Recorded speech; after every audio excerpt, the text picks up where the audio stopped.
for the last year, I realized that in Mexico and in general in Spanish-speaking countries in South America, nobody was talking about menopause. So last year we had our first summit, which is Martha's Menopause Movement. Wow. Amazing. Yay. It's amazing. Amazing. And part of who is listening to this interview are through that journey, and you are a key person for that. So talk to me about that. Well, I'm so glad to hear that that was created. We're half the population. It's just biology. It should never have been off the table. It's a conversation that needed to be cracked open. So many generations had to suffer in silence and just pretend that everything was A-okay, and that's kind of ridiculous, you know. You see women in film and TV being, you know, depicted as these crazy characters or like these big bad bitches. Those things can be real, but there are things that are driving that story. And perimenopausal state for a woman is kind of unbearable, and we knew nothing about it. And you know, women were going to their doctors saying,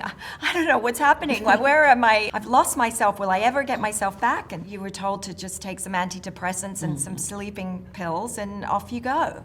So it has been terrible time, and we have seen the narrative shift in the last 5 years, which is deeply heartening, and I'm so happy to have been a teeny part of that. Yeah, I heard you say one day that somebody had told you it's like the period where you become like unfuckable. Yeah, well, I was told, because I got started in Hollywood rather late, or what's considered late, you know, and I was told I better get my skates on because it'd be all over at 40. And I said, why? Why would it be all over at 40? Women, you know, work in other industries at 40. What do you mean? And they were like, oh, you know, it's when you become unfuckable.